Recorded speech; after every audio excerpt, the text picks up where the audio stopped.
So, hi, everybody. Welcome to Community Heroes.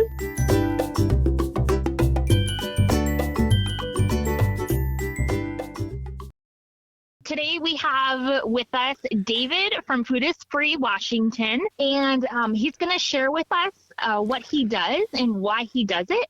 Before we get started, I just want to introduce Candace Thompson of Wild Child Group and Bill Lee of Kiva Agency. Boy, that sounded good, Welcome Hannah. to the show, everybody. This is great. Yeah, it's nice to know you guys are still working. I seldom hear from you.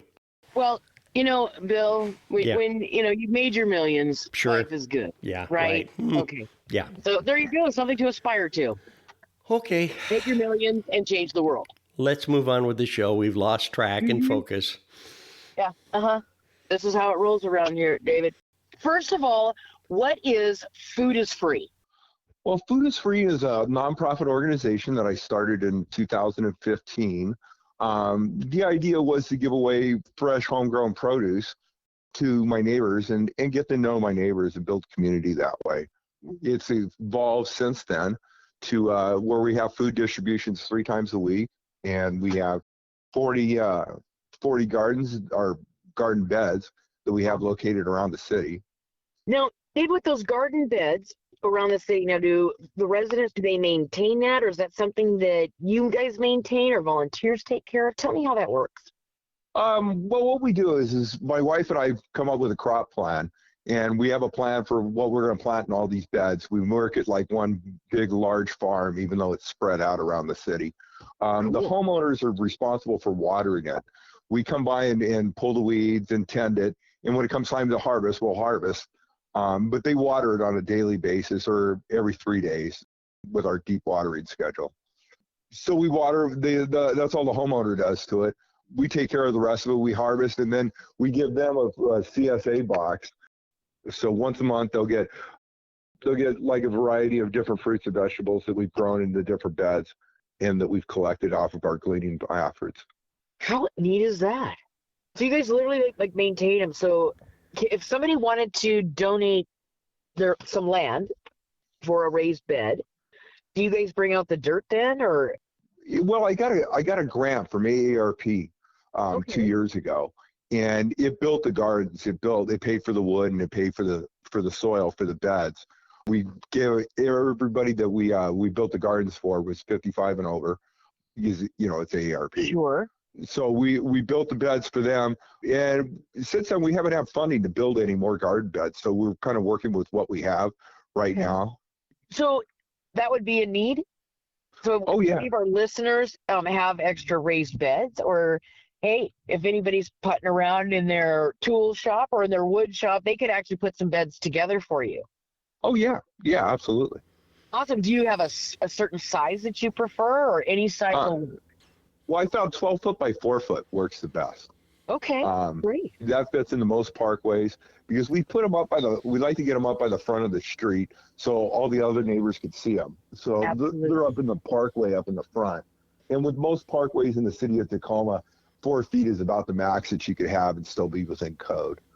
Are you looking for, obviously, homeowners and individuals that are wanting to change the world, impact their community in a positive way with food?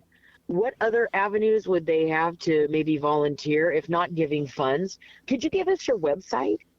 Yes, it's www.foodisfreewashington, that's Washington all spelled out, .org. Okay. Repeat that again, just in case if they were trying to write. Foodisfreewashington.org. So, and I'm sure that they've got a donate button and all of that too. Yes, there's a donate button there. There's a volunteer now. So you could sign up as a volunteer and put down what you'd like to do, because we have a number of different volunteer opportunities.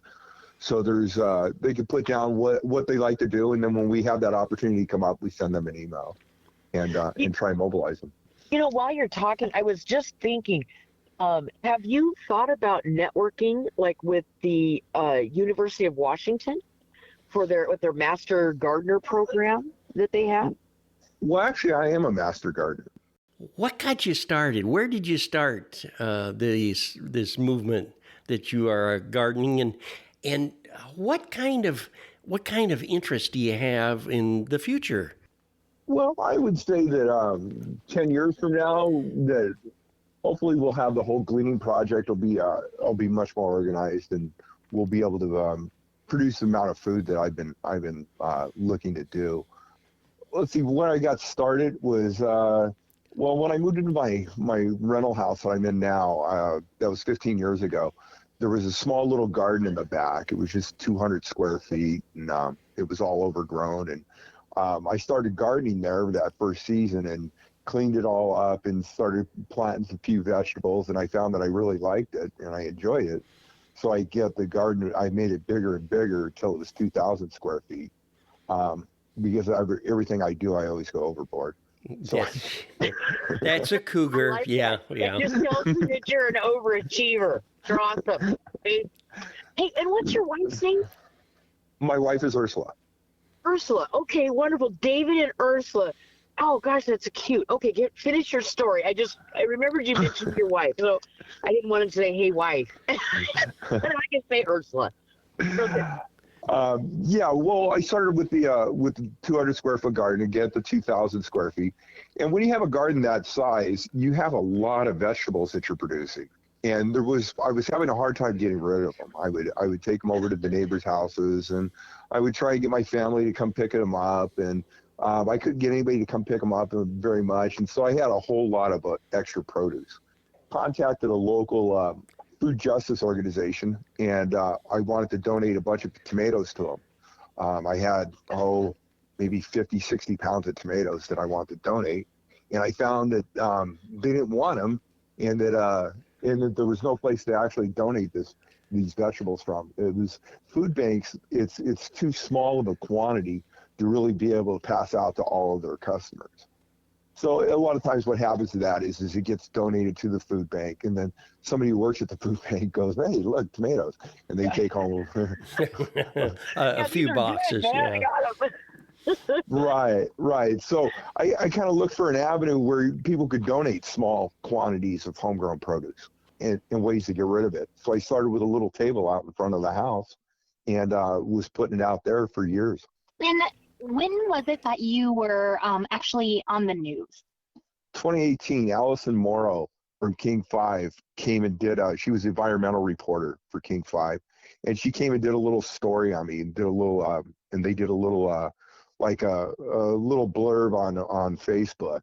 It was a Heart Threads video, and it went viral. Right now it's at 22 million views, I believe, 300,000 shares. Especially with we're all talking about gardening. I mean, gardening is, I think that's only going to continue to explode as all of our local places. I mean, even Watson's, which was a little bit surprising, they were short on vegetable starts. And I mean, some of these vegetables and fruits that you get in, you don't ever get them at the grocery store. So what an incredible treat it would be to me. That would be an incredible treat to find, let's say, gooseberries. So that you can't run to the store and get a gooseberry, but people grow them in their front yards all the time. And what a delicious treat. Yeah, we do a lot of that with figs, actually, because figs are hard to get into the store because they don't store well. They don't travel well at all.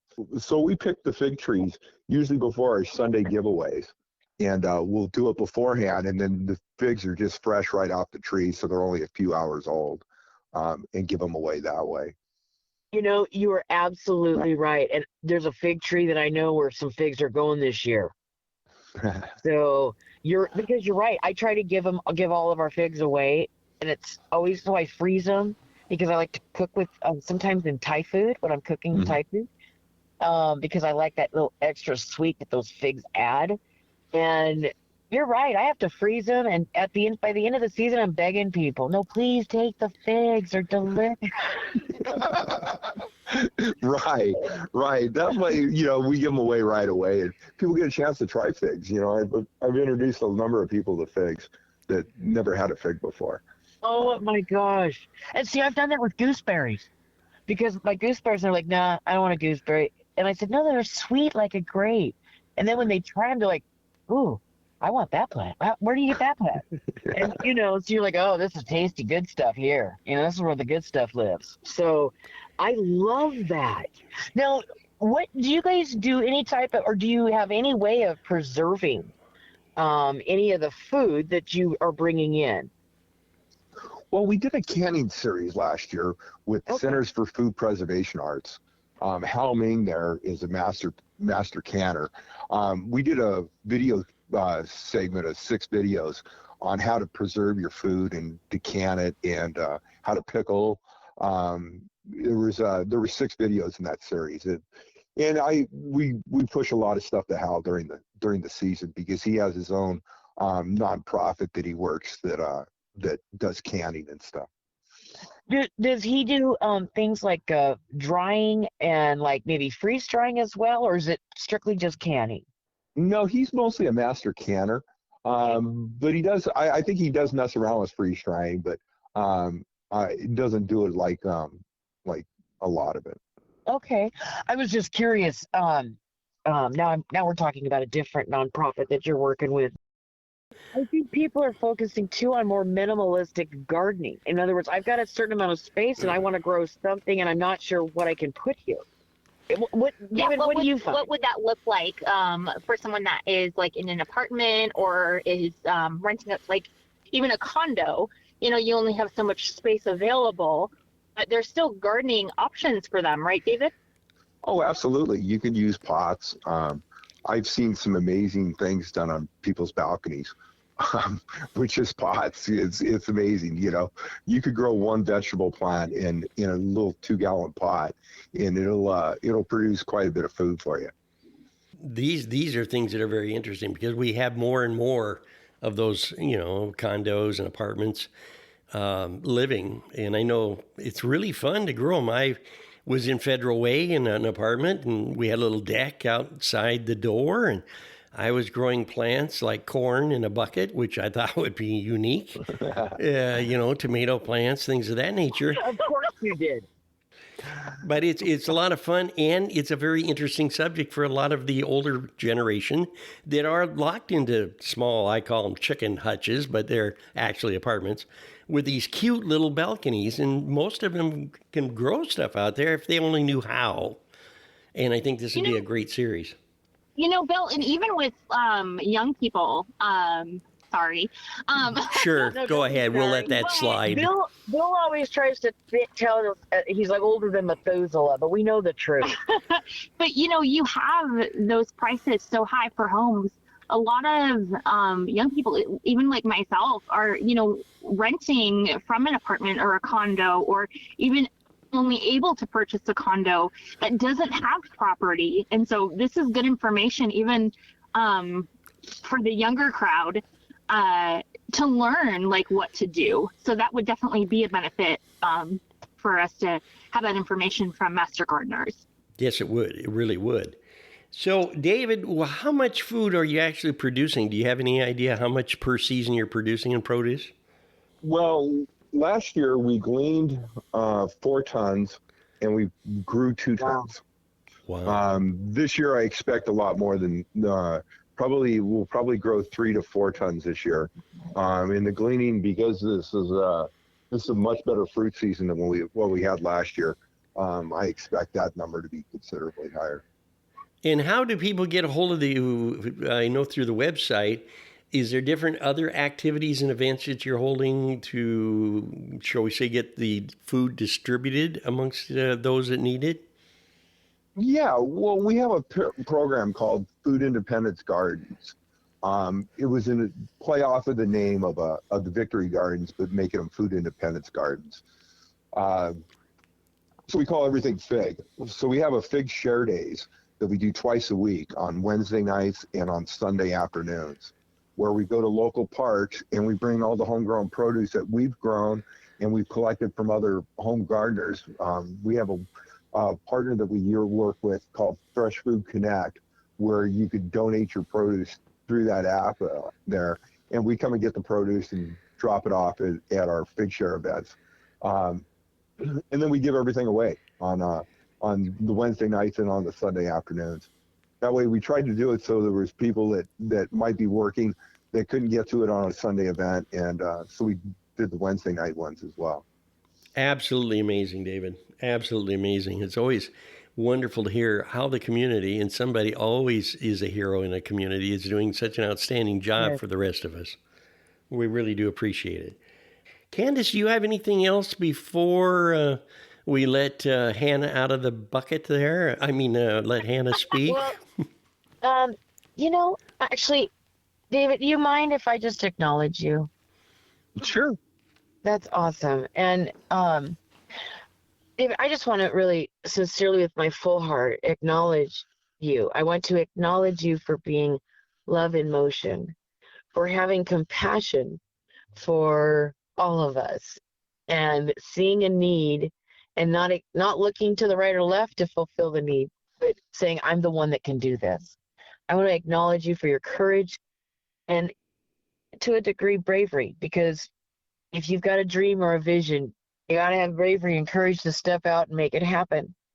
And I want to acknowledge you and your wife for being an incredible, beautiful example of really how all of us can have compassion and grace and mercy for one another. And we can all do something to help change our world. So, David, I want to just completely thank you for being a light in our community and really bringing hope to often people who have hopelessness. So I want to thank you for creating that and allowing people to come and be a part of that space. And I'm putting a plea out now for our listeners, for all of our listeners, especially in this area. And you know what? If there's not food is free facility in your area, start one. Be a David. Change your world. Those that are in our own community, listen, get on that website. Help this nonprofit go beyond its borders. Let's change the world in a positive, good way. Let's be a light, really, for the nation, because we could do that. So we could be that community, right? Don't you think we could change the world like this? I do. I do too. There you go, Hannah. David, thank you so much for joining us today. It was a pleasure. And make sure, guys, our listeners, you check out the website, foodisfreewashington.org.